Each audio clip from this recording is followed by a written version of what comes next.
Market सारखा एकदम soft आणि पांढरा शुभ्र टोफू घरी बनवणं कठीण वाटतंय. बऱ्याचदा तो कडवट होतो आणि रबरासारखा कडक. पण आज मी तुम्हाला अशा दोन खास ट्रिक्स सांगणार आहे, ज्यामुळे तुमचं सोया पनीर मार्केटपेक्षाही छान बनेल.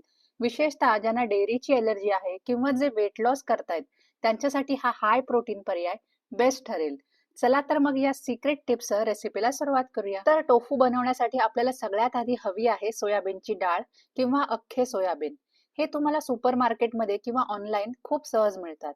मी इथे साधारण 250 ग्रॅम सोयाबीन घेतले आहेत, जे रात्रभर पाण्यात छान भिजवून घेतलेत. भिजल्यानंतर हे बघा आकाराने कसे दुप्पट तिप्पट झाले. आता इथे आपली पहिली महत्वाची टिप. सोयाबीनला जो विशिष्ट उग्र आणि कडवट वास असतो ना, ज्यामुळे बरीच लोक टोफू खायला कंटाळा करतात, तो जाण्यासाठी काय करायचं? या भिजलेल्या सोयाबीनला हाताने असं व्यवस्थित चोळायचं. असं केल्याने त्याची जी वरची पांढरी सालं असतात ती सहज मोकळी होतात. मग वरचं पाणी गाळून घ्यायचं, जेणेकरून ही सालं निघून जातील. 2-3 वेळा असं केलं की डाळ एकदम स्वच्छ होते. यामुळे आपला टोफू छान पांढरा होतो आणि चवीला अजिबात कडवट लागत नाही. डाळ स्वच्छ झाल्यावर आता आपण हिला मिक्सर मधून वाटून घेऊ. वाटताना पाणी एकदम खूप नाही टाकायचंय. थोडं थोडं पाणी घालत एकदम बारीक आणि फाईन पेस्ट तयार करायची. डाळ छान भिजलेली असल्यामुळे फक्त 1 ते 2 मिनिटातच मस्त वाटली जाते. हे सगळं करण्यासाठी मला साधारण 7 ते 8 ग्लास पाणी लागलंय. आता मोठ्या पातेल्यावर कोणताही मलमलचा कपडा किंवा आपली स्वच्छ सुती ओढणी ठेवा आणि हे वाटलेलं मिश्रण त्यात ओतून घ्या. आता हाताने छान दाबून दाबून यातलं सगळं दूध आपल्याला वेगळं करून पण घ्यायचंय. थांबा, आता हे दूध गाळल्यानंतर कपड्यात जो हा चोथा उरलाय ना, याला म्हणतात ओकारा.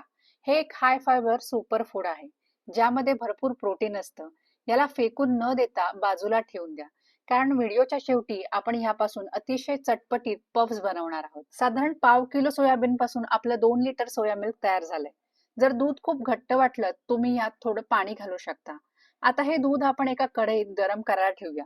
जर तुम्हाला टोफू बनवायचं नसेल, तर हे दूध उकळून थंड करून तुम्ही फ्रीजमध्ये 8 दिवस ठेवून सोया मिल्क म्हणून सुद्धा पिऊ शकता.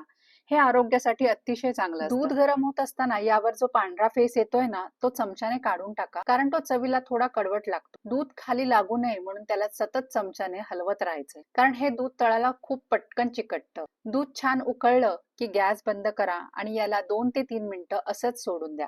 त्यामुळे याची वाफ थोडी कमी होईल. दूध फाडण्यासाठी मी इथे 2 लिंबांचा रस काढून घेतला आणि जेवढा रस आहे तेवढंच त्यात पाणी मिक्स करून घेतलंय. आता इथे दुसरी महत्वाची टीप. हे लिंबाचं पाणी एकदम पॅन मध्ये ओतायचं नाही. जर एकदम ओतलं तर टोफू रबरासारखा चिवट होईल. आपल्याला अगदी थोडं थोडं हे पाणी टाकायचंय आणि चमचा एकदम हळूहळू फिरवायचाय.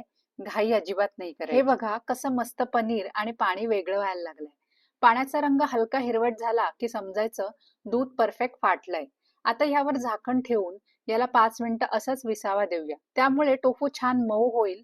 5 मिनिटानंतर आता आपण हे पाणी गाळून घेणार आहोत. 5 मिनिटं झाली आहेत. आता अजिबात वेळ न घालवता गरम असतानाच हे मिश्रण मलमलच्या कपड्यात गाळून घ्यायचंय, कारण टोफू खूप लवकर सेट व्हायला लागतो. आपण कपड्याची छान घट्ट पोटली बांधूया. पोटली खाली थोडी बांधायची, म्हणजे टोफूला छान जाडी येते आणि हॉटेल सारखा मस्त जाड टोफू तयार होतो. आता या कपड्यावर एक उलटी प्लेट ठेवून त्यावर साधारण 1 ते 2 किलोचं वजन ठेवायचं, जसं की पाण्याचा भरलेला तांब्या किंवा खलबत्ता. तिसरी टिप.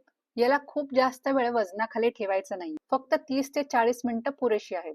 जर खूप वेळ वजनाखाली ठेवलं तर यातलं सगळं पाणी निघून जाईल आणि टोफू कोरडा पडेल. साधारण 30 ते 40 मिनिटं झाली आहेत आणि आपला पांढरा शुभ्र एकदम सॉफ्ट प्लेन टोफू बनून अगदी तयार आहे. मी तुम्हाला हा कट करून दाखवते. हे बघा, कापतानाच समजतंय की हा किती मऊ आणि परफेक्ट झालाय. हा टोफू तुम्ही एका डब्यात पाणी भरून फ्रीज मध्ये सहज 8 ते 10 दिवसांसाठी ठेवू शकता. फक्त दर 2-3 दिवसांनी डब्यातलं पाणी बदलत राहा. पाव किलो सोयाबीन जे फक्त 35 रुपयांना मिळतात, त्यापासून आपण तब्बल 400 ते 500 ग्रॅम शुद्ध टोफू तयार केलंय. बाजारात हा शुद्ध टोफू महाग मिळतो. आहे ना सोपं, आरोग्यदायी आणि बजेट मधलं. आणि आता वळूया आपल्या सर्वात महत्वाच्या भागाकडे. टोफू बनवताना हा जो ओकरा उरलाय ना, तो फेकून देण्याची चूक अजिबात करू नका. यामध्ये भरपूर फायबर आणि प्रोटीन असतं. चला तर मग यापासून बनवूया एक high protein zero waste snack. माझ्याकडे साधारण 1.5 कप ओकरा आहे. यात मी घालते 2 चमचे तांदळाचं पीठ, 1 चमचा कॉर्नफ्लॉवर, चवीनुसार मीठ, थोडा खाण्याचा सोडा आणि चटपटीतपणासाठी पेरी पेरी मसाला. ओकरामध्ये आधीच ओलावा असतो, त्यामुळे फक्त 2 चमचे बेसन घातलं की याचा छान गोळा तयार होतो. वेगळं पाणी अजिबात वापरू नका. महत्वाची टिप: जर तुम्हाला हे तळून खायचे असतील तर आत्ताच याचे छोटे छोटे गोळे करून तळून घ्या. पण मला हे हेल्दी ठेवायचंय म्हणून मी यातला थोडा ओलावा कमी करणार आहे. तर तुम्ही हे गोळे उन्हात वाळवू शकता. पण आता पावसाळा असल्याने मी हे ट्रे मध्ये पसरवून 16 मिनिटे ओव्हन मध्ये डिहायड्रेट करून घेते आहे. ओव्हन नसेल तर कढईत कोरडं करून घ्या. मिश्रण कोरडं झालं की याचे छोटे छोटे बॉल्स करा आणि अगदी थोड्या तेलात मंद आचेवरती रोस्ट करा. मार्केटच्या सोया पफ सारखा टेक्स्चर कदाचित येणार नाही, कारण ते मोठ्या मशीन्स मध्ये बनवतात.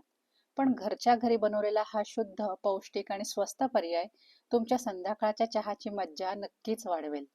आणि हो, माझ्या मुलीला सोया चाप खूप आवडतात. त्यामुळे उरलेला ओकरा मी फ्रीझरमध्ये ठेवला आहे. पुढच्या व्हिडिओमध्ये आपण त्यापासून सोया चाप बनवणार आहोत. त्यामुळे अशाच युनिक रेसिपीजसाठी शीतल्स भोजनला आत्ताच सबस्क्राईब करा. तर मग हा हाय प्रोटीन टोफू घरी नक्की बनवून बघा आणि तुमचा टोफू कसा झाला हे मला कमेंट करून सांगायला अजिबात विसरू नका. व्हिडिओ आवडला असेल तर चॅनलला लाईक करा, शेअर करा आणि सबस्क्राईब नक्की करा. पुन्हा भेटूया अशाच एका सोप्या आणि हेल्दी रेसिपी सोबत. तोपर्यंत लोभ असावा.